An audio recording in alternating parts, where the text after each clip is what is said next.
Hey Fixer family, it's Charmin, and I'm so glad that you joined me today because today I am going to be making a new spring centerpiece for my dining room table. Welcome to Fixin' 2.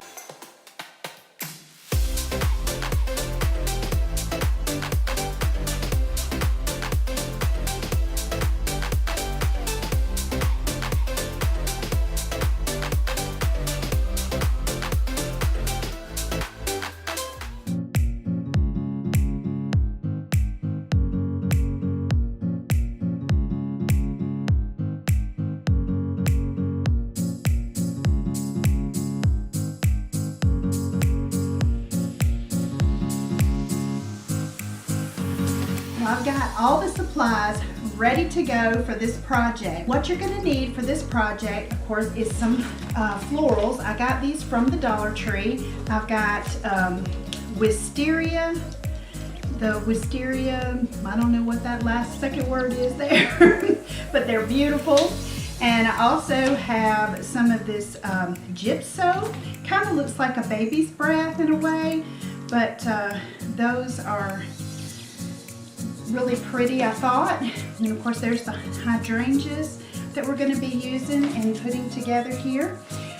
We also are going to be doing mason jars. You need some kind of box to put these in. You're going to need some jute twine, a sanding sponge that you can get at the Dollar Tree, or sandpaper in fine grit sandpaper, some wire cutters, and then of course I'm going to be using Waverly chalk paint, and these are the colors that I have chosen: agave, ballet slipper, ivory, and I'm also going to be using white.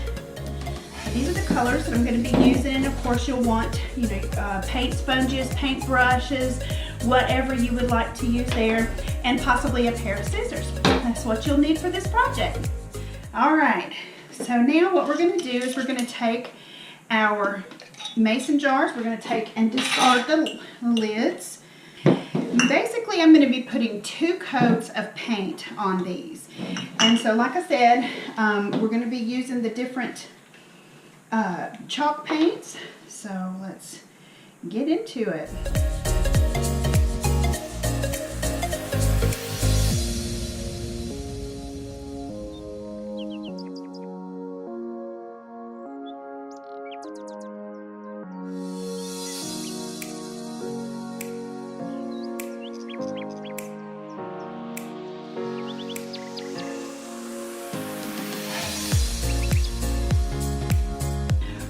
While we let the jars dry, I'm going to go ahead and I'm going to cut the hydrangea flowers, because if you see how they're kind of individually done, and I want them to look more like the bunched up hydrangea, and we can do that really simply.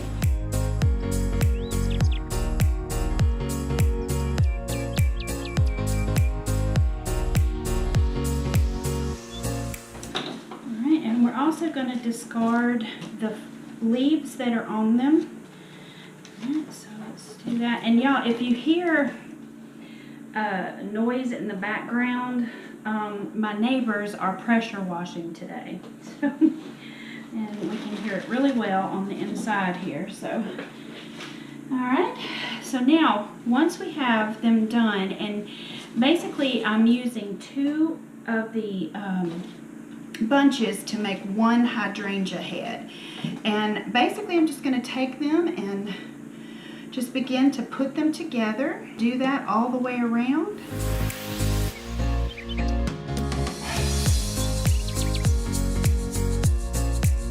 Then what I'm going to do is I'm just going to take some of my twine,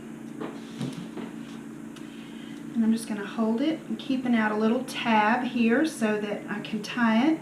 Pull some of it out and just wrap it around a few times till it's nice and taut. You can also use rubber bands if you have them. That's a good alternative. And then just tie it. Now, what we're going to do after we've gotten this tied together to make our hydrangea bunch head here, we're going to take one of the jars and going to just kind of set it on the side like this, and then take, kind of looking at the bottom of the jar here, we're going to take and kind of clip it to where one of them where we want it to end. Once we've got that one clipped, then we're going to just go in and we're just going to take all of them down to that size.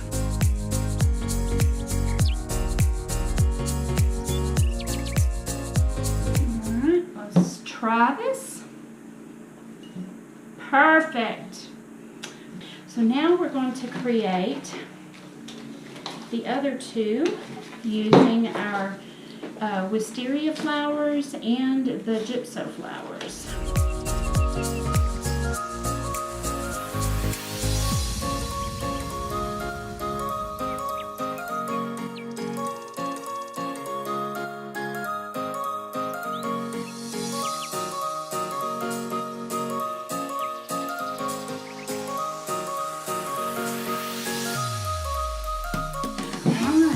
We've got the flowers cut.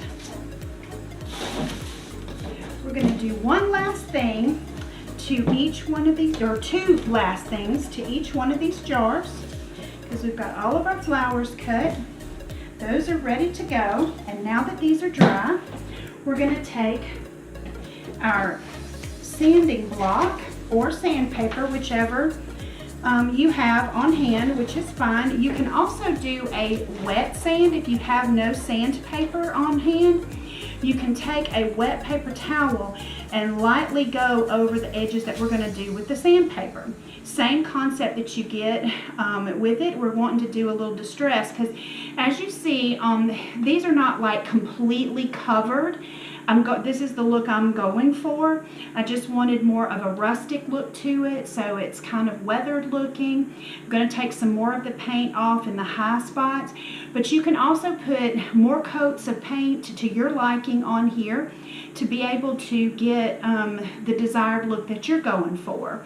I'm going to take the sandpaper and I'm just going to lightly go over these high points like the mason and the ball here, taking off the paint on all of these high spots. Made in the USA. Back here, the pretty fruit looking. And just kind of hit some of the edges, if you'll see how I'm taking off. Not looking for perfection, and it's just however much, however little you want. We're going to do that on all of our jars. Now that you've done distressing them how you want them distressed, we're going to take some of our jute twine, give it a little more of a rustic flair. We're going to take our jute. I'm going to take it and I'm going to put a little, like I do, kind of like a little tail right up here at the top where you would screw the lid on. We're going to leave this little tail kind of about long enough because we're going to be making a bow with it. So even though it may be longer than what you actually need, that's okay. And then we're just going to take and we're going to just wrap it around and just wrap it to the desired thickness that you want for your taste. All right, once you get it how you want it, then we're just going to pull up and cut this off. And we're just going to tie our bow. That turned out beautiful. I'm so excited to get this on my dining room table. Well, Fixer family, didn't this turn out just beautiful? I am so excited and kind of a little on the shocked side that it turned out so beautiful. I shouldn't be, but I am. And I'm excited that I was able to share that with you today. Also, if you would like to know how to create this box that I have these set in, just leave me a comment down below and let me know that you'd like to see a tutorial on how I created that box. I'd be more than happy to share that with you. And it was just something that I, took some old pallet wood that I had on hand and was able to do that. But also, too, you can create these jars and the floral arrangements and everything without the box and setting them in the centerpiece of your table very inexpensively. The florals that I purchased all came from the Dollar Tree, and I used 2 bunches for each of the hydrangeas, so that was 4 bunches.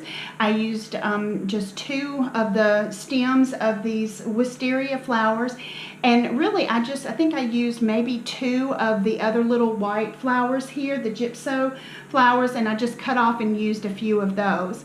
So, and then the jars I purchased from Walmart. I think they come like 12 in a little case.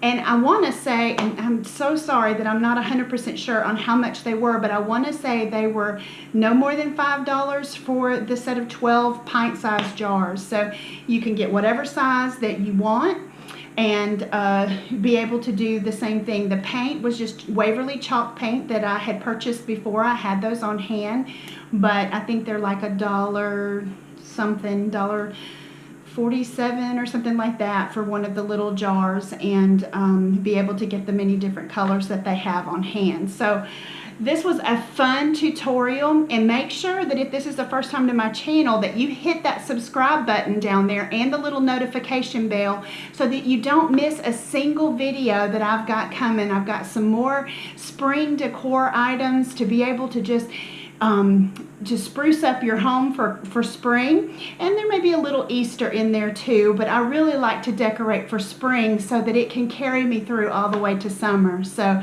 I am excited that you are here, and I want you to always remember to keep looking up, because that's where it all is. I'll see you on the next video.